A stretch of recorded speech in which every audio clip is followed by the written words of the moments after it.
What's going on, guys? How's it going? I'm Matt Cooper here, Monsters of the Madhouse, Chicago Sports Podcast. We are so happy to have you with us tonight. It is a perfect way to begin the weekend here. Thank you guys for watching and supporting us on our YouTube channel. You can like and subscribe right there. Watch our shows, watch our past shows, and we appreciate all the support as we are talking everything Chicago sports. And man, I couldn't do it without my good buddy Sean Lugo. Bringing in Sean here. Sean, what's going on, brother? What's going on, Coop, man? How we feeling? Having a little technical difficulties on my side tonight, but we're going to fight on through it. Yeah, you know what? I was about to write all your technical difficulties down. I was going to report them to management, and I was going to say, you guys got to take care of this guy, man, because we can't have this happen. No, I'm just kidding, man. Just kidding. No, man, we hear you loud and clear, Sean. So we got Perfect. you, man. And it's a perfect way to start tonight. We got a lot to get to. You got your Bears gear on. I know you're. If we want to talk Bears football, we're going to talk to you. We want to talk Cubs. We're going to talk to you as well. Because I do want to pick your brain a little bit before we end the show tonight about the Cubs, about the game earlier today. I'm not a Cubs fan, but that even aggravated me watching that game. So I want to pick your brain about that a little bit later. I don't want to get you upset right now. Let's get through the good part of the show. let's talk about the good part. I want to get to a little bit about that later on as they are struggling right now. All right, guys. So we got the news yesterday about Hard Knocks. Now, the rumors have been out there. The rumors for the past couple of weeks, because let's face it here, there's only a couple of teams left in the league that haven't been on Hard Knocks yet. I know it was us, the Saints. I'm kind of drawing a blank right now, but those are the two that stand out to my mind. But the rumors were out there that the Bears could possibly be on there. But I was like, I don't know. Is it going to be our organization? Are they going to allow this to happen? Or do we have the coaching staff that wants to allow this to happen? I just have no idea. But then at the other part of it, and Sean, I'd like to pick your brain about this before we even get into, is this a good or bad idea or a bad idea? I feel like this is kind of a transition now from what we were as perceived as Bears culture and how we are as fans, and will the culture allow something like this, because it's changed. Kevin Warren, to me, has gone in there and has changed everything. Not only that, Ryan Poles has kind of started with that. He's done a tremendous job and with his drafts and trying to build up from the ground up. And I'm a huge Ryan Poles fan. But as soon as Kevin Warren got there, and it kind of made everything a little bit bigger. I think the old ways of thinking of how the Bears get things done is out the window now.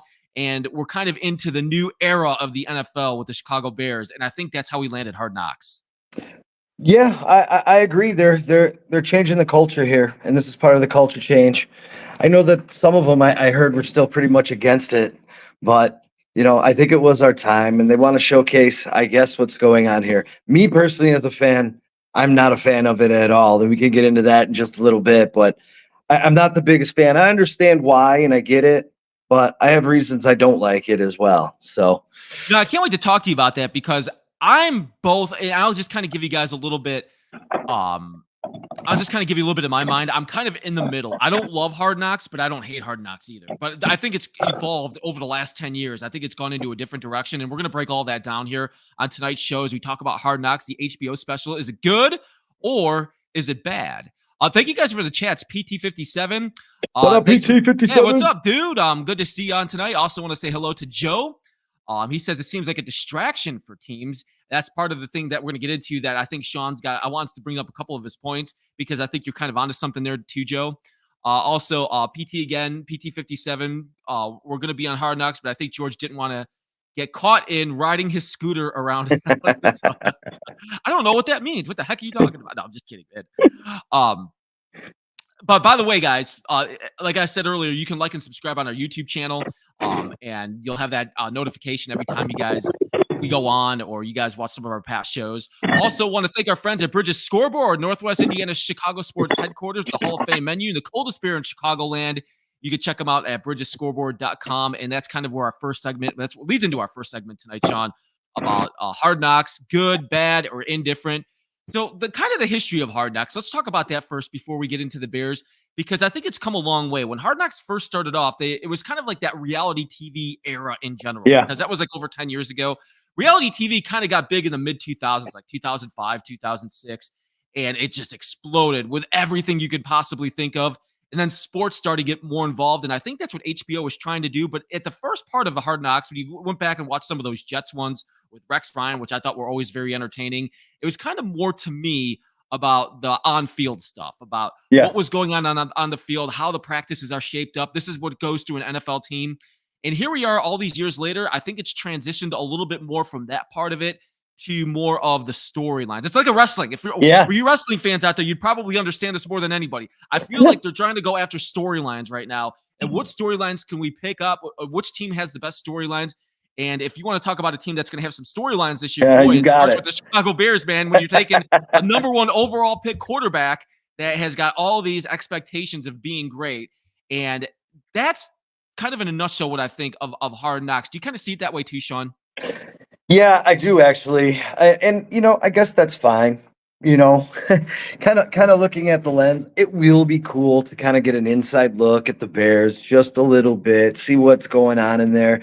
We've never had this kind of inside access that we're going to get, and obviously they're going to pepper it up like they do on all these, reality shows, because I still do kind of think it's kind of a reality show, and that's, if we want to just jump into it, the reason I didn't really want it there, Shane Waldron's new, Keenan Allen's new, Dunze's new, Caleb Williams is new, the center's new.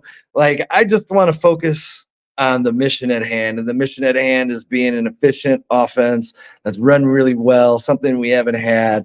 This just brings a whole new light to it, and hey, I'm not gonna lie, I'm going to enjoy every minute of it. I'm gonna soak every minute of it up, as much as I don't like it. And probably at the end of August, I'll probably be on here with you like, man, that was really awesome.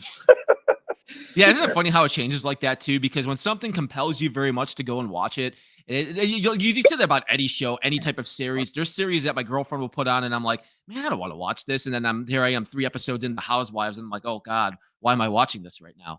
So you never know. But I'm going through the chats right now. Joe brings up a good point, kind of what you said, Sean. Bears turned it down a year or two ago. And I'm looking at PT57. It's all about the unknown guys. Yes, we're going to talk about that too. Yeah. I think that's kind of where it's going too, because they're trying to tell the stories of the guys that are trying to make the team, the guys that are like the 52, the 53, the 54 guys on it. I'll throw this out there. I would have much rather it have been next year with 1 year under all these guys' belts. Just to be fair. Well, I think the interesting is, and Sean, you said at the beginning of the show that you're not the biggest fan of it, and you could kind of explain why. But there's a couple of things that I look at here. First of all, I don't feel like Flus, our Matt Eberflus, the head coach. I feel like this is something he wouldn't want to do. Maybe I could be wrong on this. I feel like this is something that is not up his alley, even though the Colts were on it a couple years ago and he was pretty entertaining on it. I think he's got a little pizzazz and a little spunk, and I think a little bit's been added getting Caleb Williams. But I do think we're going to see some real characters. I mean, Brisker seems like just an absolute character, and I love the guy. I think Kyler Gordon's got a little spunk to him too, and like PT57 was saying, there's going to be some unknown guys that have some weird character that we're going to actually just fall in love with, because they just made us fall in love with them like we do on characters on television. You know what I mean? Yeah, that's what they're going to do. Is they're going to try to build them up. And there's no better way to start it off. You know how it's going to go. First off, they're going to talk about the team, the culture, the head coach. It's going to go right into the quarterback. That's how it's going to start. This thing's going to start off because we have the number one overall pick and a guy that's just the one overall pick, but he's got these high expectations with him. And he's kind of got that swagger from California. And we kind of saw that there. And they're going to start with that. And that's kind of like how you're building your character. And there's no better way to start it than with Caleb Williams. Yeah, I really do believe that Caleb Williams is kind of built for this.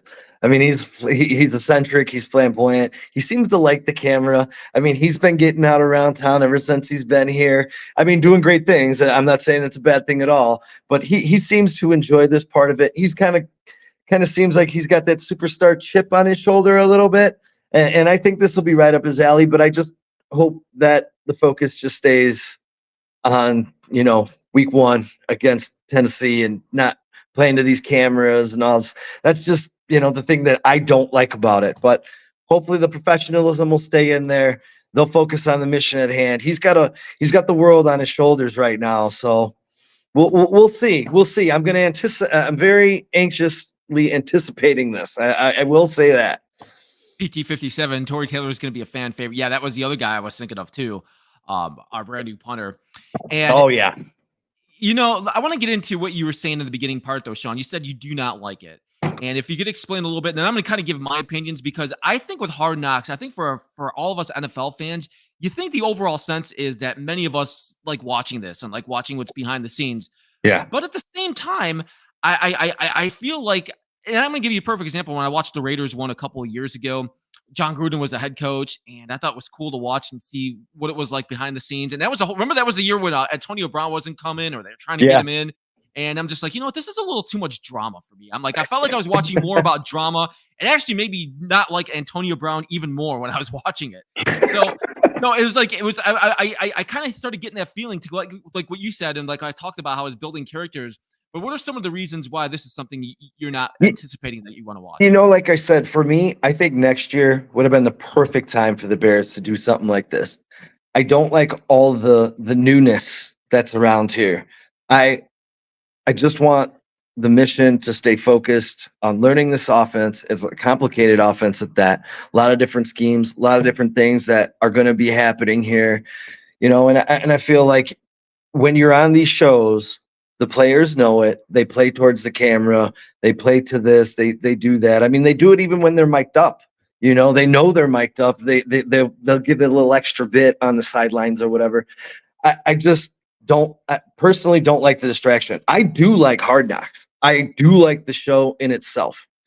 I just don't like it for the Bears this year for that simple reason. Like I said, if it was next year, I'd be really excited because we would know what we saw. We know what we'd be looking at. We still don't know a lot of what we got here. And I don't want the world to find out at the same time we do either. You know what? It's funny you say that too, because I was thinking about this earlier today. Do you think when it comes to some of the players on the team that it could be a distraction? Like, are you trying to do something more because Yep. HBO is going to be there and you're going to be on this big national level and people are going to be talking about you now? This is how it goes every year for Hard Knocks. There's a lot of the everyday. Now, there's diehard football fans like me and you, Sean, and everybody else that's watching the show tonight that watches Monsters of the Madhouse. But then there's the average fans that really don't care that, okay, we'll watch our team or we'll watch here and there. But boy, did you see what Caleb Williams did on Hard Knocks? Did you see what Swift did, the running back? Like certain things like that are going to stand out. So sometimes I wonder, like, if this could be a disadvantage for some Too, and I wonder if it's kind of a showcase because they're trying to get the stadium deal done. Hey, Illinois, look at what we got because they're getting their butts creamed with that project. It could be something that jump starts that, saying, hey, look at these pieces. We're going to bring the Super Bowl we talked about to Chicago. Look at what we're building here. That could be part of it too. This could be something that Kevin Warren and them are like, yeah, let's do it. And they're really excited because they do get that fact. They do get to showcase all these new parts, these weapons. Chicago gets excited. Maybe these officials get swept up in it too and vote yes instead of no. I don't know. You bring up an interesting point, Sean. First, Darius Lockhart says Hard Knocks is the start of something big, which I agree that's why we're going to be on the national stage and talked about a lot this year. PT57 will be in the playoffs this year, so we won't be eligible next year. Let's hope so, man. That's what we're talking about. You bring up Kevin Warren. Now, the first person I talked about on this was Caleb Williams. I think one of the big features of the show, and I think I think they know it too, is to follow along Kevin Warren for one day. And I hope this happens because I think this is the guy that, like I said at the beginning of the show, has put us kind of on the stage again. And he's got these high expectations. It's trying to kind of change the culture a little bit up there. So I'm hoping on these shows that he's going to be one of the guys they feature and they go around. And because I don't know a lot about it. I'll be honest with you. I don't know a lot about him. I know what he did in Minneapolis. I hear all the stories up there, all the good things that he did for that stadium. But now I want to see them follow him around and see the impact that this guy has for the Bears. I did hear this morning that we are going to be purely entertained by George McCaskey because this guy, they said, is an absolute superstar for the camera. He's got a very great personality. So as much as we don't like the way he's run the organization, he might actually be a very fun piece. Apparently, he officiates soccer games and he's very involved in the community sports around his neighborhood. So that's pretty interesting too. We're going to learn some insights that we didn't know about these guys, some of these upper management types that we despise for many reasons. Yeah, Sean, you bring that up about George, and it's funny because I was just reading about that before we came on today. Courtney Cronin was the one that wrote that article. Oh, and she's so good at what she's one of my favorite beat writers. Love so her. Good at what she does. Yeah, she's so good. She's into the know about everything. I didn't get a chance to read it all, but supposedly, like even like on draft day, like he was there on like the second or third day of draft day. He was calling, like he was umpiring games and stuff like that. Yep. I was like, what owner in the NFL does that? Like all the owners in the NFL are, half of them or more than half of them are trying to figure out what they want, even though they need to stay out of the way and let the people underneath you. That's why you hire the GMs and the talent and the scouts and everything.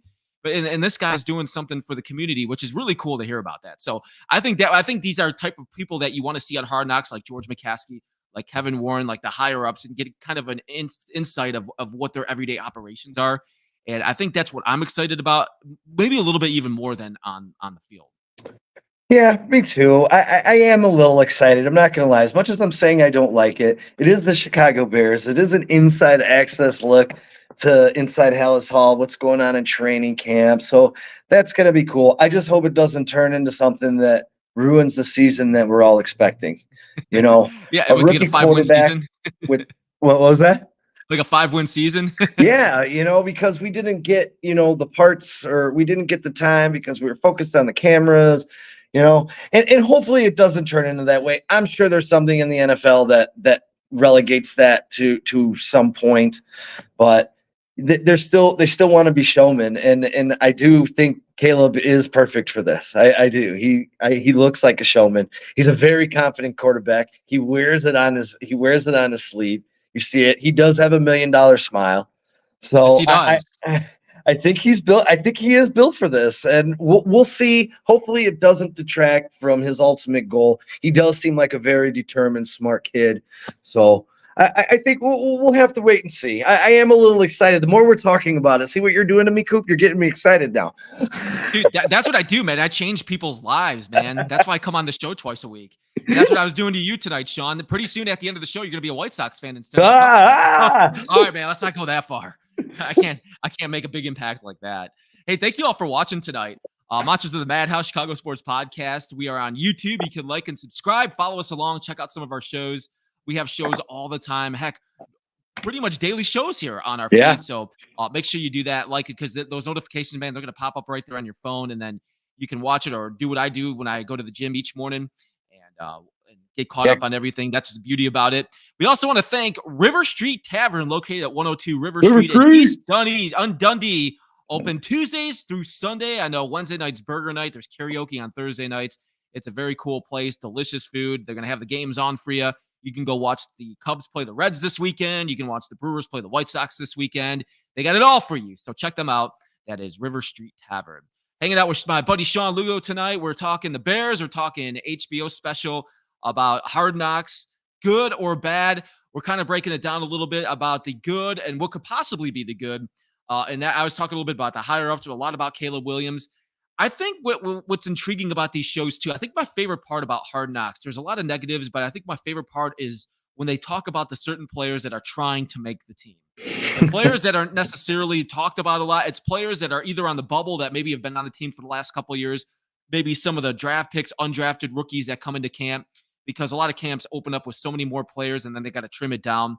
And I like the stories of some of these players on some of the colleges that they played at, where they've played at and how they've tried to make the team, because it's a very, very difficult to even try to get in the NFL, because what is it, like 5% of college players go in, and I don't even know what the percentage. It's very, very low. It's very low. Are going to be stud players. And then the percentage is way higher of the ones that are really just trying to go and be that last player on the team. And I think it's going to be interesting this year, because I think the Bears have a couple of those players. They do. On top of the rookies and the undrafted rookies that are going to be coming in. A guy that comes to my mind is Velus Jones. Now, I think Velus Jones is going to be on this team. I do think he's going to be on this team because I think he's going to be valuable for the kickoffs. But I could see a scenario where they can do a story on somebody like him. I'm not saying he's going to get cut. I'm just saying that could be one of the players that they can feature on here and kind of go through his backstory on what he's done the last couple of years and why he shouldn't make the team. Old Velus Jones, feet of lightning, hands of stone. Hands of stone. I don't know what you're talking about there. You say that though, Sean. You know what gets me aggravated about him sometimes is because you said hands of stone and he can drop some of those big passes. But that dude, when he flies, man, he can. He's got speed and he's gone. When he took that end around last year, up the sideline, squeaked through a little hole, broke it down, and took it to the house. I mean, the talent's there. It's just not coming out in the day-to-day process of the gameplay. I mean, I could honestly be over him. I kind of am. I think a lot of us are. I think a lot of Bears fans. I think you're speaking for a lot of Bears fans out there, Sean.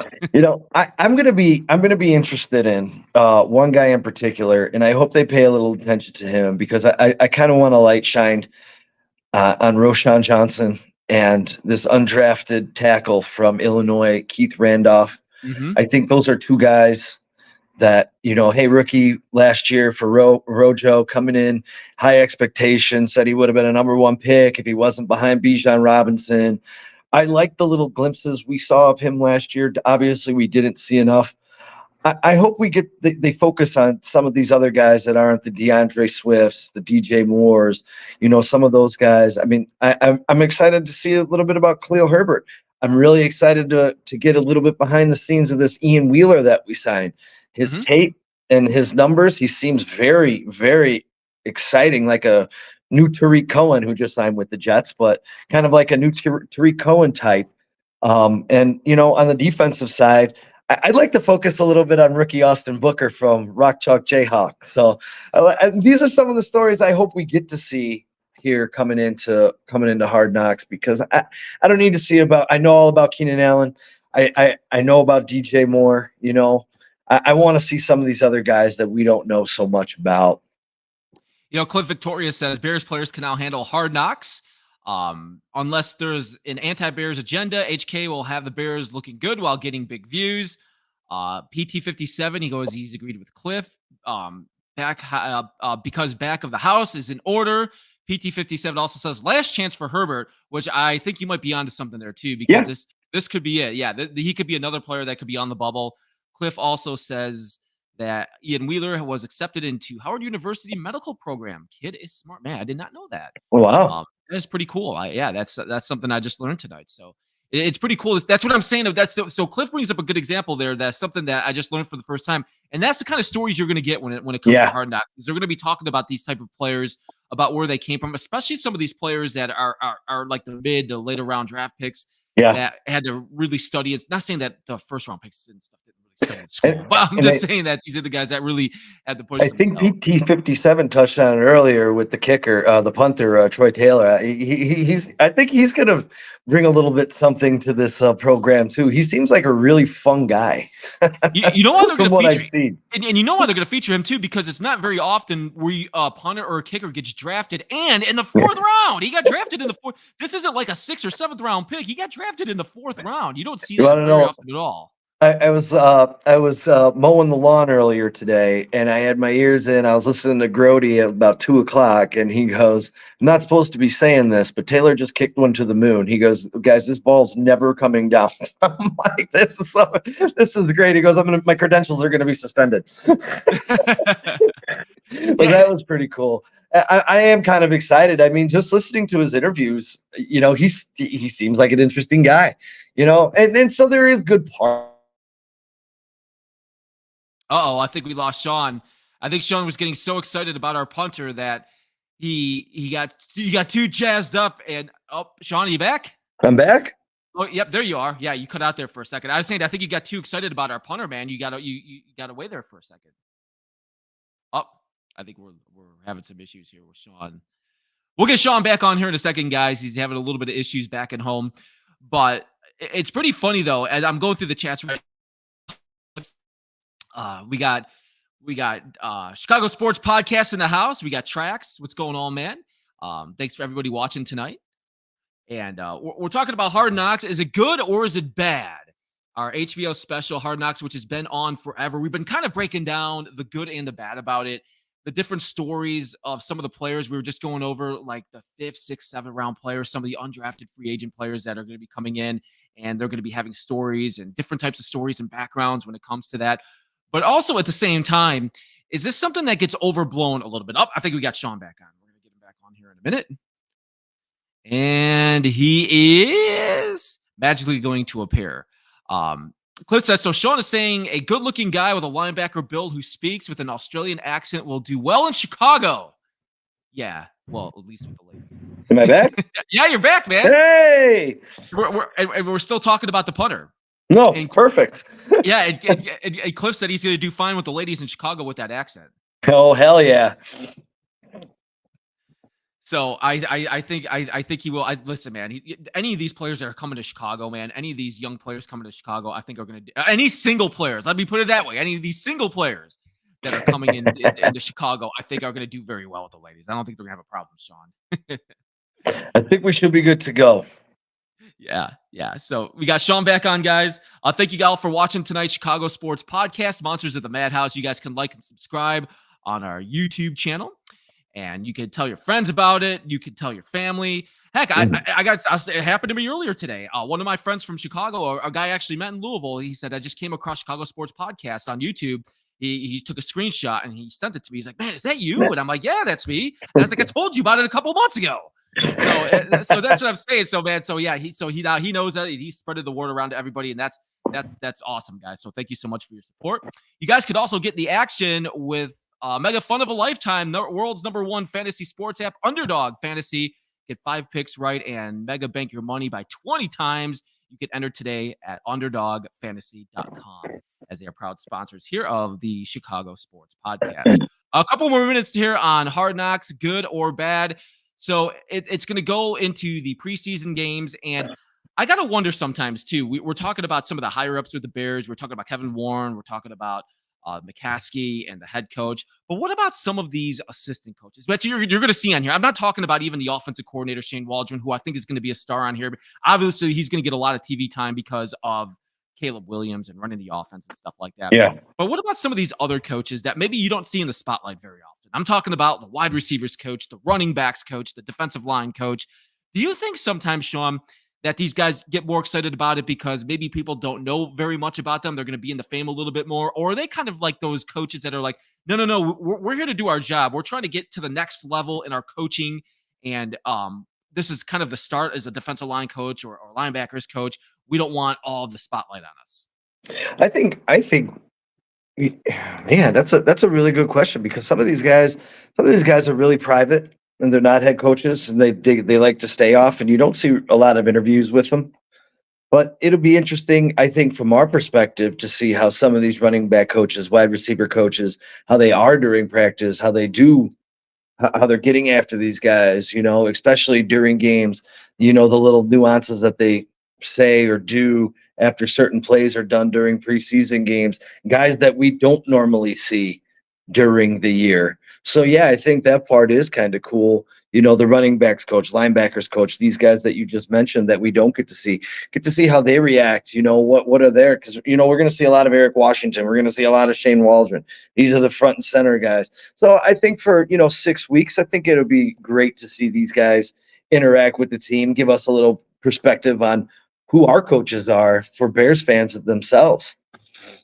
And I think I kind of relate them to the stories that we were talking about with like the undrafted rookies. Like these guys also have that story of like they also have some of these coaches also have those stories coming up, man, where they came up as like a scout, or some of them was ball boys. Yeah, you just don't know. Like their stories are so incredible and where they come from. The unsung heroes. Yeah, they really are, because those are the guys that really spend the time. When we talk about Montez Sweat and his sacks, like it's the defensive line coach that spends the most amount of time with them, or the quarterbacks coach working with the offensive coordinator. So I hope we get a little bit more on that. I'm looking through the chats right now. Cliff says, back to the punter, says his girlfriend is from Chicago. Okay, so at least we got that taken care of. Washington, D.C. has D-line history too. Bears should improve there. And we got Atmos in here. And thank you guys for watching as we're talking about Hard Knocks. And I'm going to leave it with this, Sean, as we break this down and kind of put a bow on it. Do you think, if I ask you this question when it comes to the season, and we have a lot of predictions, we're already, on our shows, if you guys go watch some of our past shows, we're talking about how many wins we think the Bears are going to have this year. But do you think, with it being Hard Knocks now, and we just kind of broke it down, what can motivate you, if it can be a negative or a distraction to you, will Hard Knocks help them get 8 to 9 wins this year? No. Come on, the reality show's not going to do that. Come on, you got to be hard work, dedication, focus. Let's go, man. Focus on the mission at hand.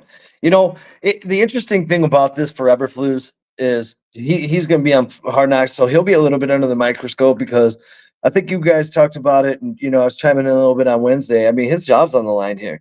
He's got to get to that nine win mark, because if he doesn't, with the talent that he has, he's done. So he's got to maintain his focus through Hard Knocks. And I think I'm going to focus on him a little bit, although he does seem like he's come out of his shell a little bit this offseason.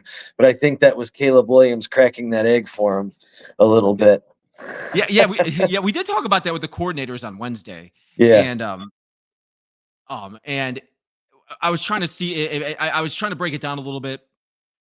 What would make a difference or not? But I mean, we'll find out, man. So, and by the way, Yep. guys, I'm joking. I'm looking at the chat right now. So PT57 says it should not have any effect, and Cliff says before it is filmed. Guys, I was just totally kidding, man, about about um about having any effect on the season. It's not going to have any effect whatsoever. I don't think on the wins. They're either going to be good or they're bad. And Eberflus, either he gets 8 or 9 wins, they get to the playoffs. If he gets 5 or 6 wins, he's probably not going to be our coach next year. So either way, it's going to be fun to watch.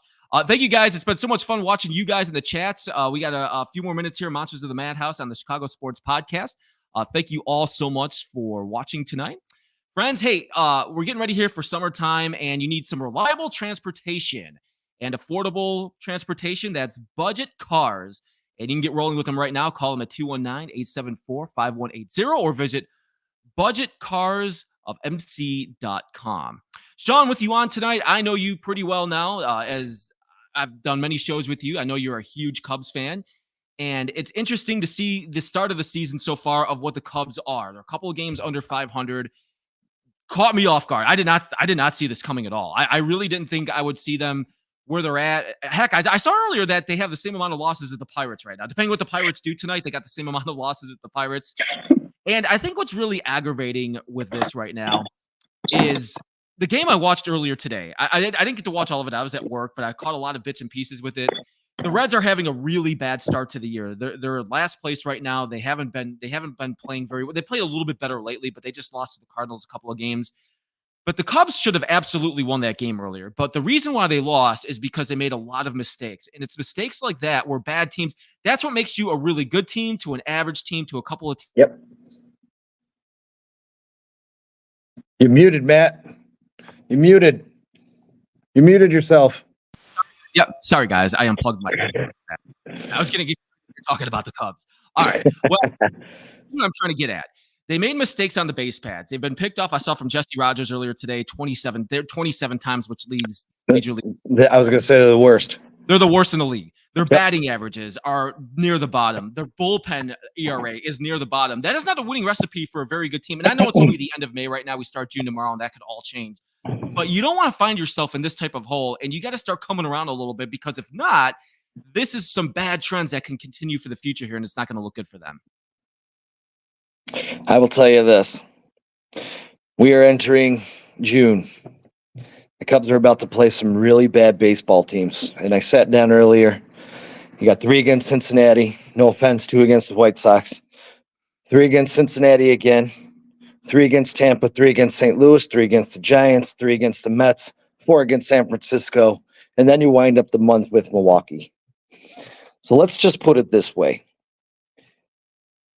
I love the Cubs, and this might get a little off track, but as a Cub fan, I'm generally upset. We talked preseason here. We've been having this discussion over the past couple of weeks. This all started last year. End of the season, when the Cubs had a 92% chance at the end of August to make the playoffs. The same roster that they have right now went into this exact same slump we see this May. I love Layla Rahimi on the score. She's one of my favorites in the world. She came up with a great term today. When you want to win as a Major League Baseball team, you need 2 major things: stoppers and boppers. The Cubs don't have stoppers, and our slug is awful. It is just terrible. And when we did hit 4 home runs the other day against Milwaukee, we still lost. It just it doesn't make sense. But it goes back to, we said we needed more bats than just Bellinger. Jed let the fan base down. He let us all down. He did not fix his bullpen. That was awful last year. And he did not add anybody else to help out Bellinger or pick up this lineup. This is an embarrassment. And I'm sorry. I know there's 4 months left, and I'm not giving up on this team. But the way this team looks right now, they're not this bad of a team. I don't know what's happened to this team that was a solid defensive team. You know, they keep talking about button-up teams. The Brewers are a button-up team. They buttoned up us pretty well the last 4 days. The Cubs need to get back to that. These Gold Glovers, Dansby Swanson. I said this earlier in the week. Jed, I wish I could send this right to you. We have a lot of great homegrown talent here in Chicago and some coming up. But if you don't ever supplement this homegrown talent with superstars, you're never going to succeed. Keep adding average players like Dansby Swanson, who's an average hitter, Cody Bellinger. Maybe some people think of him as a superstar. You need to add some boppers, and you need to fix this bullpen. And that's not going to happen this year, fellas. So we should probably give up on it. If the Cubs don't come out of this month 17-11, the season's doomed. Thank you for your time. All right, we're done with the Cubs now. PD57 says Milwaukee now without their best manager. The Cubs are not in first with him. Well, that's a good point there, PT57, because the next thing I was going to bring up here, Sean, is we got a couple minutes left here on Monsters of the Madhouse, is you do have this manager, Craig Counsell, that's supposed to be there and put wins despite of having, lack of talent in certain areas and to put you in position to win. But I just gave you the stat about being picked off on base. The base running has been bad.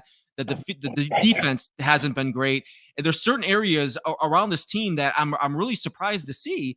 Me too. And I said in the beginning of the year, well, I didn't say in the beginning of the year. I said one of the things that I think don't overlook was when the Brewers kept Murphy as their head coach, the guy that's been with Counsell for a very long time, because they did not go in another direction. They didn't go in kind of this rebuild mode. They're like, you know what? We're going to have the next man up, kind of how our system is. We're going to have this guy in place that knows our system, knows how we operate. And sure enough, he's operating at a high level right now. This team looks very good. Maybe I underestimated the Brewers, but they're a very good offensive team. They run the bases well. They put the ball in play. And if Kristen Yelich keeps playing the way he is, I saw him. He had another big hit today. He's batting over 300 right now. If your superstar players play like that, your team, you're going to always be in these games. If you have a superstar player that's going to be going back to his roots that way, your team's not going to go away anywhere fast unless something really falls off. So I think it still has time for the Cubs to come back, but it's going to be very difficult. It's going to be very difficult, though. I still think at the end of the day, and I'm going out on a limb here after everything that I just said, I still don't think the Cubs are as bad as they've been. They're still the best team on paper in this division. I don't believe for 1 second that Milwaukee is going to be able to sustain what they're doing. They're what, second in runs in baseball? That's not going to continue. It's just not. And their pitching's starting to get banged up a little bit. I still think the Cubs are going to make a run, but it has to start now, like tomorrow, because you have to come out. If they finish this month right now, 17-11, they're 2 games under. That leaves them going into July 4 games over 500, I believe, or 3 or 4 games over 500. And going in 3 against Milwaukee to end the month, you almost have to sweep that series. You have to put your stamp on this. Dude, the Cubs are supposed to be built on fundamentals and defense. Who's built on fundamentals and defense? The goddamn Milwaukee Brewers. And they executed very well. So I still don't under. We got 4 Gold Glovers, and this defense is terrible. I'm so lost. I don't even know anymore. A lot of these Cubs players are also having some career lows in some of their numbers on their on-base percentage. You know what was funny? I was talking to Kyle today because we were watching this awful Cubs game, and I was like, dude, the 3rd inning when they were starting to get the Ashcraft a little bit, they put Bellinger in motion, and the guy, I can't remember who was up at the plate. He hits the ball back up the middle, but Dela Cruz was moving right over to step on the bag. And turned to double play. I'm like, is this not the Cubs season? Like, we get the ball back up the middle. Of course, we're stealing a base, and the guy's moving over in perfect position to take us out of this rally. It's like, come on, man. Like, I'm so frustrated. Here's the thing too. Like, I think this is a pretty important weekend because you're talking about the Cubs, who you think they're going to be better. I don't think the Reds are this bad either. I think the Reds are actually better than what they are. They got some stud players on that team. I remember when I was living in Louisville and De La Cruz was coming up through their AAA team. I would go out of my way to go watch that guy. He was one of the most dynamic players I've ever watched in minor league baseball. And that guy's a superstar. So I think actually the Cubs and the Reds playing each other this weekend, they're both much better. Oh, that is pretty cool. Look at that, man. Yeah, you're holding it. He's a stud, man, and I He think is. some of these pitchers are. So I think both of these teams are actually much better than what they are. Maybe the Reds aren't as good as I thought they are this year, but I still think they're going to be better. So I think this is an important weekend for both of these teams, and I I think the Cubs agree. really need to get a couple of wins here. That you got to just get a couple of wins together here, because once you start winning some games and putting those together, that bleeds into everything else, and then you could start putting some of this past stuff away. But I don't like some of these trends that I've been seeing with this team. No, The offense has come a little bit back to life. Happ a has been little a lot bit. better. He looks good. But some of these other trends, some of these mistakes that they shouldn't be making, those are not Yeah, changing right now. I'll tell you. Jed definitely has to take a look at this bullpen, and there's still hope for this bullpen this year because I as good as Ben Brown was on against the Brewers on Tuesday, which was an absolutely fantastic pitching performance. Painting those corners, staying away from middle, low in that curveball dipping away. I still think he's going to be in the bullpen this year because when Wicks comes back, he's going to get his spot. That's going to take somebody out. The Cubs don't have the bullpen depth like everyone's screaming here. 6-man rotation, guys. We don't have the bullpen for a 6-man rotation. It's just we're not there. We're not there, and I still think some of these guys are going to move into the bullpen and maybe help us out. But again, when you only pick up Neris and your bullpen sucked last year, come on, man. You got to be better, Jed.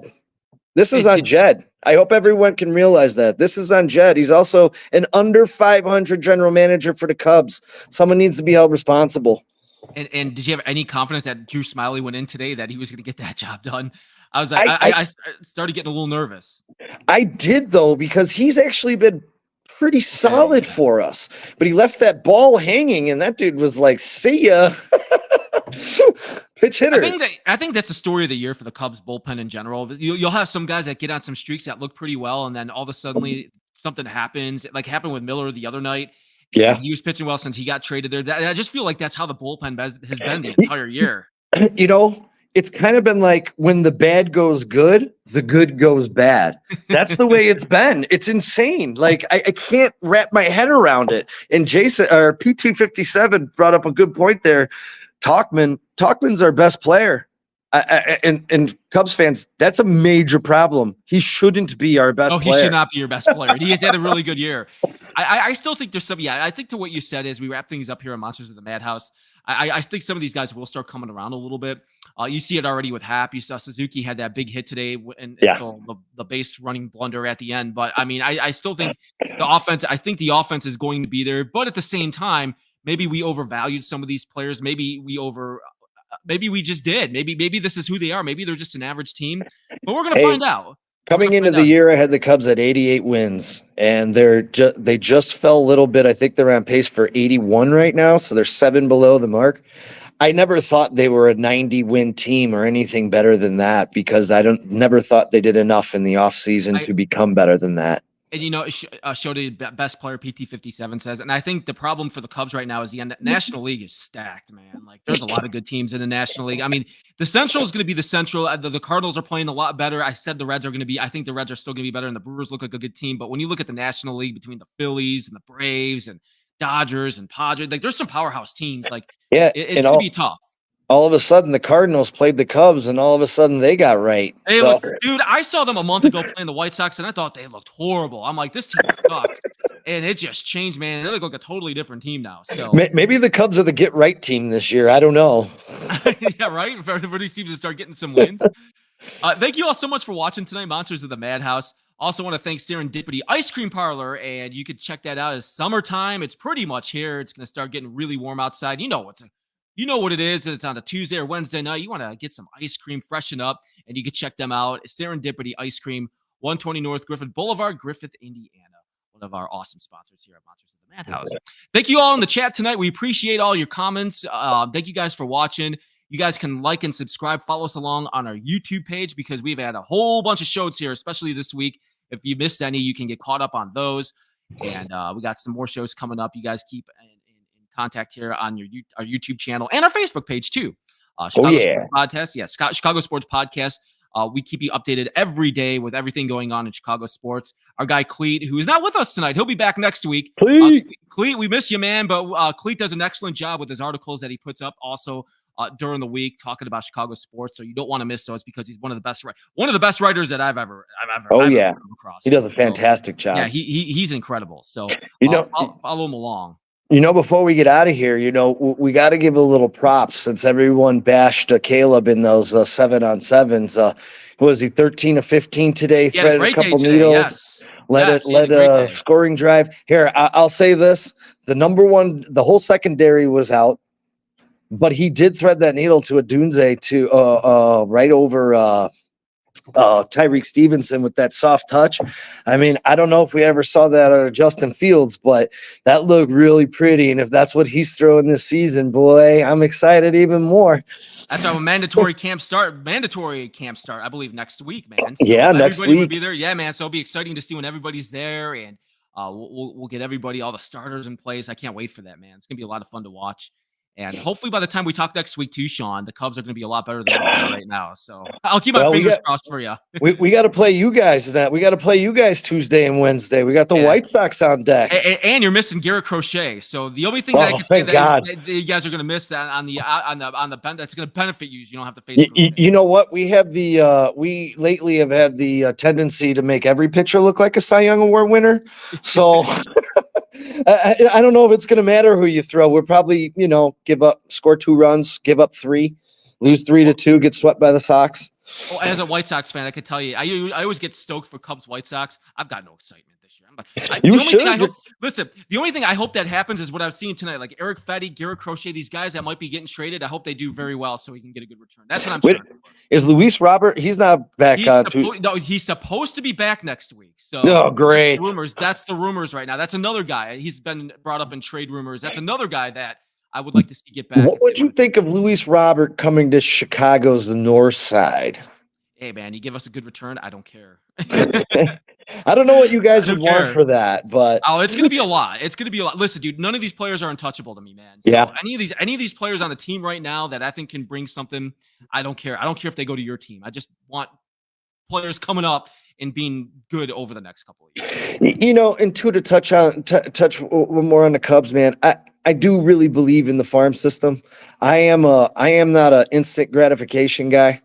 I think they've done a great job building, and I think that they just need to stop babying these guys and bring some of them up. Matt Shaw's tearing it up. What's his name? Alexander Canario is on fire right now. He's one of the best prospects you have. Yeah, like Casey. I mean, you got to start shuffling these guys. And here, the biggest disappointment for me, and this pains me because I think I'm sitting on like 25 of his rookie cards, is Seiya Suzuki. I'm really hoping this dude can turn it around, because if not, in 2 years, man, hopefully it's El Contreras or Casey that's manning right field, and that's our superstar. I do think management's hoping some of these AAA guys turn into that superstar guy that we don't have. I think that's what it sounds like to me too. When I heard Jed Hoyer talk this week, that's what they're really banking on, and I think it will. And Armstrong had a great game today, so those are the type of players that you guys want up. Mm-hmm. It's gonna be fun to watch, Sean. He just missed 2 home runs today. I know he did. I thought the one for sure was gone. Yeah, that's the first one. He crushed that ball. Well, Sean, it's been a blast tonight, man. Thank you all so much for watching Monsters of the Madhouse Chicago Sports Podcast on our YouTube channel. Like and subscribe right there. And we got more shows coming up. We're going to be talking a lot of Bears. We're going to be talking a lot here as mini camps coming up here soon. So make sure you keep locked on here. And thank you all for in the chat tonight. We appreciate all you guys, man, watching tonight, all in the comments. Thank you all so much. And Sean, we're going to have Cleet back next week. I say we do it again next Friday, dude. Absolutely. We'll turn this thing around. Let's run it back. All right, guys. Hope you all have a great weekend, everybody. Thanks for tuning in. Guys. Thank you so much for watching tonight. Monsters of the Madhouse Chicago Sports Podcast.